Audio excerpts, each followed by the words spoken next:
Water signs, tignan natin ano po ang mensahe para sa iyo ngayong araw. Keep in mind po na ito ay general reading lamang, so hindi lahat ay makaka-relate, so be open-minded.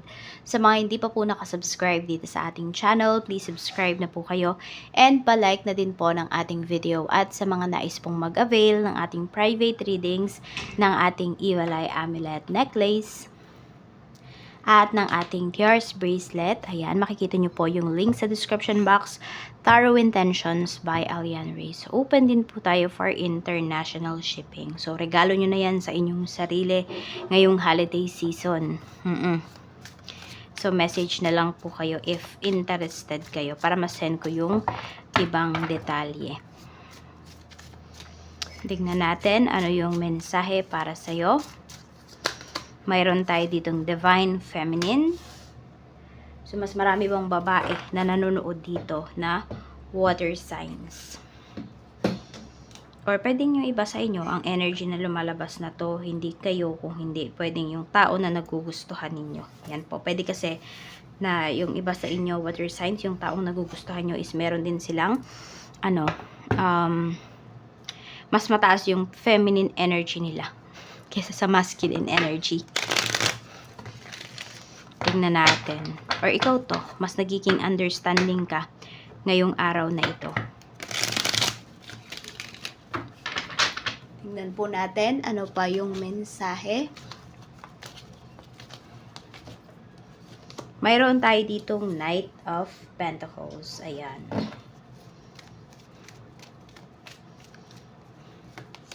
We have 10 of Pentacles. Okay. So, yan po. Muron naghahanap yung nakikita ko dito. I don't know kung meron kayong pinag-iipunan na gamit sa bahay. Gusto nyong bilhin. Yan. Meron din ako nakikita dito. Pwedeng naghahanap ng sale, ng promo yung iba sa inyo. Meron din po ako nakikita. Could be invited kayo or kayo to na mayroong mga or kayo to may inaayos na salo-salo, celebration. Di ko rin alam kung may restaurant ba yung iba sa inyo or ba sa food business, nasa food industry kayo. Tignan natin. So, pwedeng ang hinahanap ng iba sa inyo dito is mas mababang presyo ng mga raw materials ninyo or raw ingredients po ninyo. Tignan natin.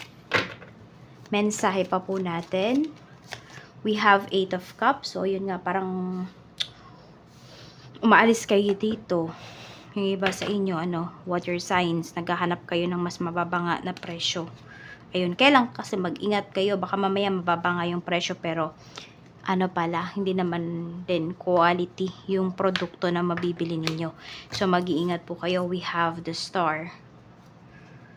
Meron tayo ditong 9 of Cups. So, meron kayong wish dito, na matutupad talaga siya. Yan. Some of you could be 9 to 17 months nyo na yung hinihintay. Matutupad na po siya. Mangyayari na siya. And you will be fulfilled. You will be happy dito. Parang alam mo yung sobra kang magiging proud sa sarili mo. Pinaghirapan nyo po ito kung ano man tong pinagdarasal ninyo. Kasi hindi lang kayo nagdasal, sinamahan nyo rin po yan ng action. Meron tayong 8 of Pentacles. So, pwedeng ito ay about sa dream career. Yung iba sa inyo, pagdating nga kung meron kayong negosyo, pwede po na kotang-kota po kayo. Ayan, we have 5 of Cups. Meron naman dito nagsisisik kayo pagdating sa career na pinurso ninyo. Or sa career na hindi ninyo pinurso.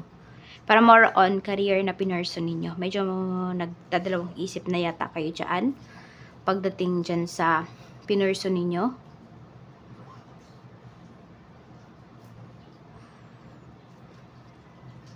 We have 9 of Pentacles.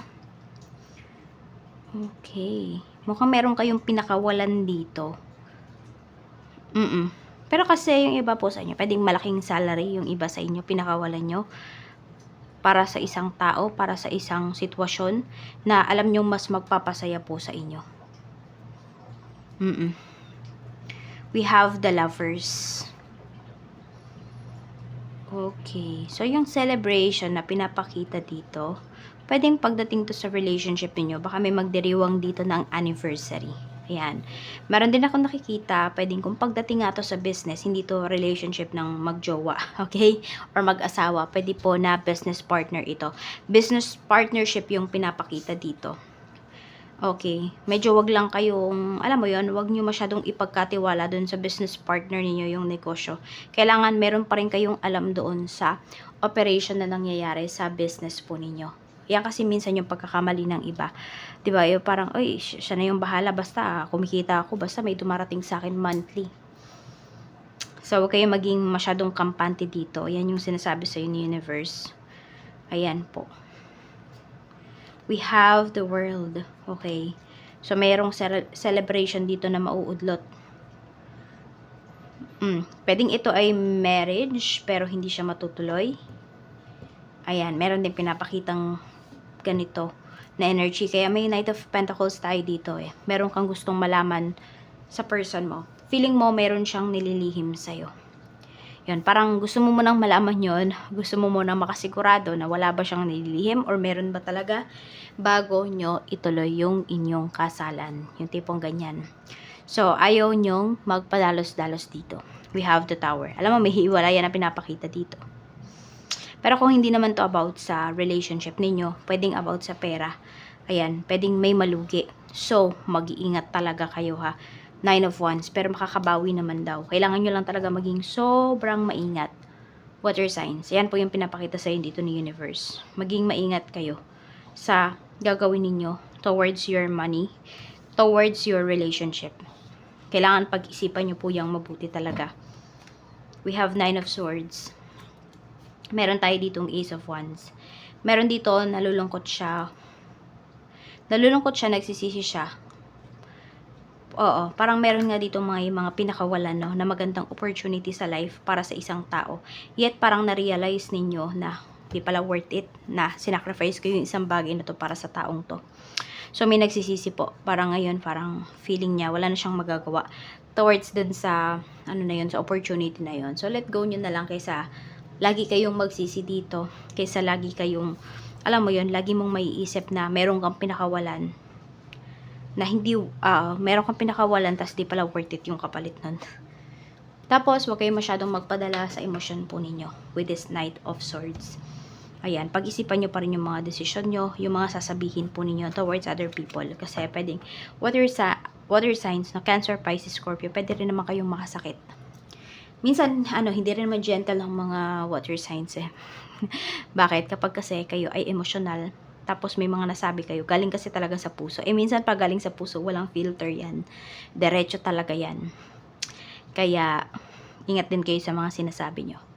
Okay? Kasi baka mamaya, ayan, may magsalita ka dito ng tapos kakainin mo din yung sinabi mo. Kasi hindi mo mapanindigan. Kaya, hinay-hinay lang kayo dito sa pagsasalita ngayong araw. Okay, tingnan natin. Meron kasi ako nakikitang business proposal dito eh. Hindi porket kakilala nyo ha. Hindi porket alam nyo na, oy, matatag na yung tao na yun. 100% na yung tiwala na ibibigay nyo. Bigyan nyo din naman ng benefit of the doubt, no? Yung mga decision ninyo dito. Para kasing meron ako nakikitang nauunsyami dito na plano ninyo. It's either yung person mo, parang kung ano-ano yung dadahilan niya dito sa, hindi ko alam kung mag-outing ba kayo or pupunta kayo sa ibang lugar. Parang biglang nagbago yung isipan niya. Siguro yun yung gusto mong malaman, bakit kaya nagbago yung isipan ng person ko. So, ayan po. Pwede mo naman siyang kausapin, pero mas maganda kung may ebidensya ka. Kung meron ka talagang ibang nafe-feel towards your person. Kasi, wala namang nagloloko, naaamin na nagloloko siya. So, ayan po. Maraming salamat. Ingat po kayo always and more blessings to come.